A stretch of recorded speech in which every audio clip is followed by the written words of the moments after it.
Hello everyone, welcome to my channel. My name is Kelsey, and if you haven't guessed by the title of this video, we are actually going to be talking about what not to do in terms of growing your YouTube channel. It has actually been suggested by many of you that I talk about my YouTube growth strategy, and I kind of had a little bit of a learning curve in a sense of this past summer. I had been able to teach several group of kids on OutSchool how to grow YouTube channels, and it has been successful, and a lot of the students have taken away from my class that they loved. They learned so much, and I've also learned from teaching the class as well in terms of what I get an insider view of how they want their channels to look like, and I see many mistakes that they are making, which when you're growing a YouTube channel, you're going to make a lot of mistakes, and that's okay. But many of the mistakes that they're making are a lot of the same mistakes that I made when I first started my YouTube channel. And take comfort in knowing that many of us probably make these mistakes that I'm going to be sharing with you a lot. And this is something that I have learned. And hopefully by the end of this video, what you're going to take away from this is that you're going to work smarter and not harder. Trust me, I did all the hard work for you. Before we really dig into this video, please make sure to hit that subscribe button and the bell down below so that you are notified of new videos on my channel every week. And if you like what I have to offer here, please make sure to give this video a thumbs up because it does support me and this channel. And if you want me to talk more about YouTube growth strategies or any other topic, please let me know down in the comments below. I love hearing all of your suggestions. I love talking with you all. And believe me, I want to do videos that help you out at the end of the day. I hope you're ready because I have my top 10 tips on what not to do in terms of growing your YouTube channel. Number 1, you are not using Canva for everything. And when I mean everything, I literally mean everything. You are not using Canva to create intro and outro videos. You're not using Canva to make your banner on YouTube. You're not using Canva to make your thumbnails.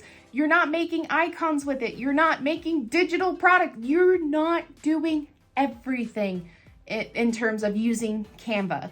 And y'all know how much I talk about Canva on this channel here. I have raved about Canva for as long as I can remember. I'm telling you, it's like Adobe. It's like having all the pro features of Adobe, but easier. It's almost like a godsend in a sense that Canva exists.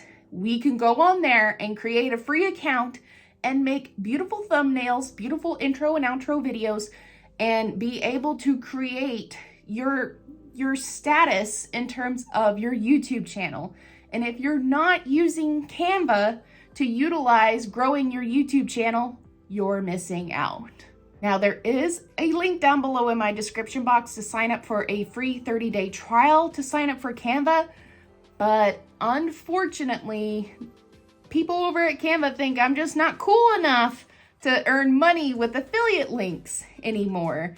So you can click on the link, but I'm not gonna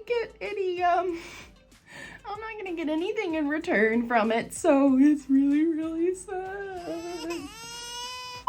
But I'm serious. If you know someone, or like who knows someone, that whole thing that works with Canva, can you send them like my YouTube page? Can you send them like my social blue book link and say, hey, like I would love to do a sponsorship video for Canva. I only use Canva every day. I only rave about Canva.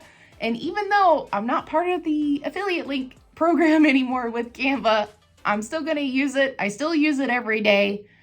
Come on, help me help you, Canva. Number 2, you do not have a brand kit or you don't have any kind of consistent theming going on with your YouTube channel. Now, speaking of Canva, by the way, did you know you can create a brand kit on Canva where you can pick out your own custom colors, you can pick out your own font, and you can pick out your own logos. Like you can do everything where it's all preset, ready to go. So then when you do make thumbnails, or when you do make banners, or when you make all these different things, or if you're making posts for like Instagram or Facebook, you're using that same consistent theming, consistent colors, consistent fonts, that for people that are going to be following you and seeing what you have to offer, they're going to recognize your theming. Do not make the same mistake that I did, where I just kind of fiddled around with Canva and was having fun and was like, oh, I like this, oh, I like that, oh, I like this, oh, I like that. And it's just all these different colors and a lot of different themings that just didn't really make sense. It also confuses the YouTube algorithm and doesn't know like, who should I actually direct your video to?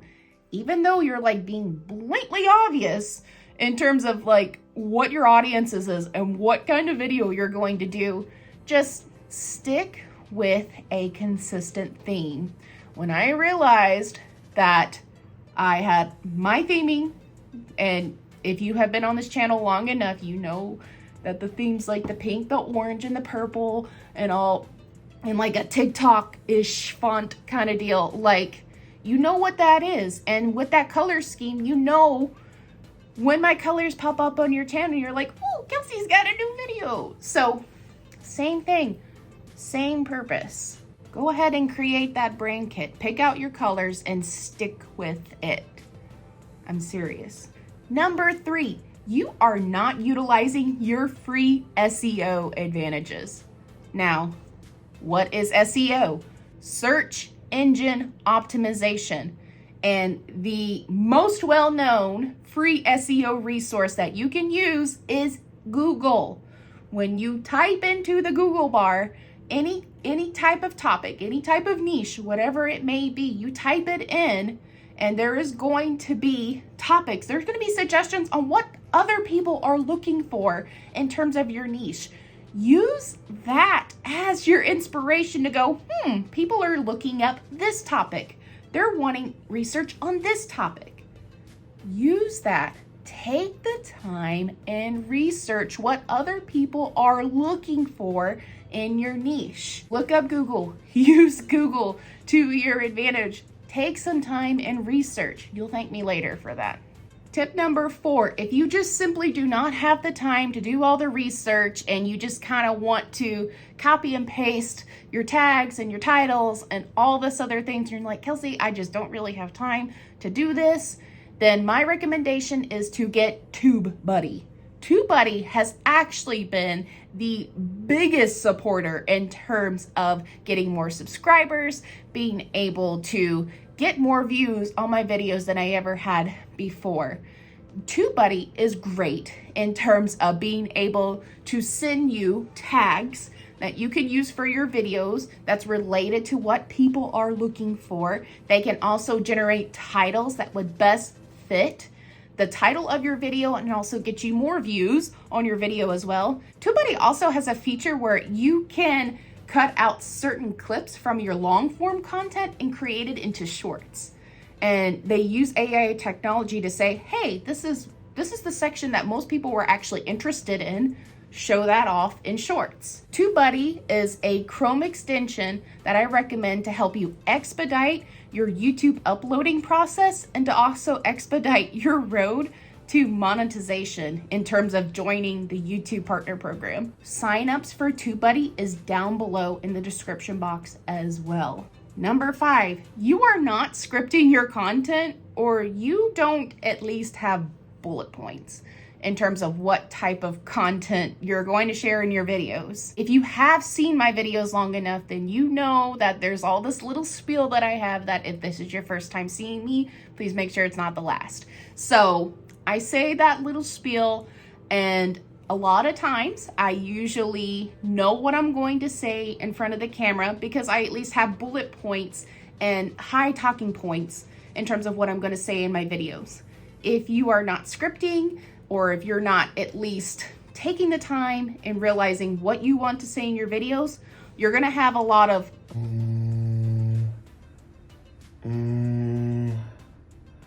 then you're also just going to ramble, which if you watch any of my earlier videos, I'm not going to be offended if you don't. Okay, let's just put it that way. I had a giant learning curve in that moment in time when I first started my YouTube channel, And that's why I'm telling you this now, so that way when you start your YouTube channel, you don't make the same mistakes I do. I'm going to share my bullet points with you. You know why? Because I'm going to prove a point in realizing having a script, or at least having bullet points of what you want to talk about in your video, is helpful to help keep you a straight path in terms of videoing and making sure that your audience stays engaged and that you don't ramble. Number 6, you are not using a dedicated videoing space. Obviously, the exception to the rule is if you are a traveling vlogger, or if you are doing like virtual field trips, or you're vlogging like your vacation. So like, obviously, that's going to be the exception to the rule in this instance. However, if you are creating something that you know that you are going to be sitting, or you're going to be standing, or you're going to be in a certain area, try to stay in that area for filming. I'm serious when I say that, because we thrive on consistency as humans. And a lot of times for YouTubers, for people who watch their favorite YouTubers, if they see something familiar in their background, it gives them comfort in knowing, hey, this is their space, and this is where I see so-and-so. This is where they're gonna talk about this and this and this and this. So if you are wanting to make a YouTube channel and you're not going to be traveling anywhere, have a space that you know is quiet, it's going to be safe, and you know there's not going to be any interruptions, and it's a good space where you can also think and concentrate and be able to do your videos well. Number 7, you are not using good lighting in your video. I probably talk about this over and over and over again, just like I do about Canva. If you are not using good lighting in any of your videos, this is how people are going to start turning away from your videos and go, I can't really see you. I don't really know if what you have to offer is going to be good. So next. We don't want people to do that. We want people to watch your content, not turn away from it. I'm telling you, Amazon, Target, they have decently priced ring lights. Please get you a ring light. Please, please, please. We want this, not this. This, not this. Do you get what I'm saying? Lighting's important. Number 8, you are not taking the time to edit your videos well. What many parents had asked me by the end of the class in terms of editing videos, the biggest question was, how long does it actually take to edit videos? And my answer to that was, well, if you actually take the time and you do really good editing, it should take about an hour, maybe 2 hours. And even then, that's just some basic things, and it's your first time editing and you're just trying to get used to, cutting and splitting clips and being able to add sounds and background music, just like really simple editing techniques. Now, the more you start editing videos, the easier cutting clips out, adding sounds, doing green and blue screen effects. All of those things are just gonna start becoming easier, so then it's not going to take as long to make simple videos like this one. But one thing that I have noticed, especially with the younger students that I taught this past summer in terms of wanting to post videos up on YouTube, is they're not really taking the time to see if all their sounds are balanced out, or if there are long pauses to actually split the clips and cut it down, so that way they can still engage with their audience without having any long pauses happening. So, which if it is just a walkthrough gameplay, again, that could be an exception to the rule. So that way, if there are any important details that happen in the clip, that needs to be shown. But if you are kind of just skipping it out and you're just kind of uploading it and we just get to see all the flaws that you do and we get to see you pick your nose and all that stuff, people are going to turn away from that too. People really appreciate it when you take the time and actually edit your videos decently. And did you know I actually have a free guide on how to edit your YouTube videos on your phone? That's also going to be down below as well. Now, another thing I want to suggest, which is going to be tip number 9, if you are just completely like not tech savvy and you're just like, I don't really know how to do this, you know, I don't know how to edit videos, I don't know how to make it look nice, I don't know how to play around with Canva, then may I recommend to you Skillshare or Udemy. So both sites are able to offer really great resources in terms of how to actually edit videos on iMovie, edit videos on Wondershare Filmora, edit videos on Adobe, how to use Canva. They have all of these classes that when you sign up, so Skillshare is subscription based, but when you sign up, you get 1 month for free to try it out. But after that, when you pay the monthly subscription, you have unlimited access to all the classes. So it's not like Udemy, on the other hand, where you pay per course. So some courses may be $10 to $12, some may be $50, some may even be even more than that, or there may even be free courses. So obviously, signups down below, it'll be with my personal courses that I have on there. But obviously, once you sign up, you're able to explore other options to help you on your YouTube journey as well, in terms of like editing your videos and playing around with Canva. Number 10, and the biggest final tip that I have finally utilized on my channel, is you're not asking your audience what they want to see from you. Because at the end of the day, you in your mind may think, oh, you know, I think people would really be interested in this. When really, it's just you who are interested in that. And when you start a YouTube channel, it's not really about you. The mindset should be you are wanting to offer something to help other people out. So this is why, like towards the end of my videos, or even at the beginning of my videos, I ask if you have any recommendations on topics I should talk about next, let me know down below. And I'm sure at some point I'm gonna show like a little comment button, you know, that comes up and says, hey, comment on me. Let me know what you want to see from me. And you should be using that as well. Because if you are listening to your audience and you're interacting with your audience is going to stay with you. They're going to recommend you to your friends to watch your videos.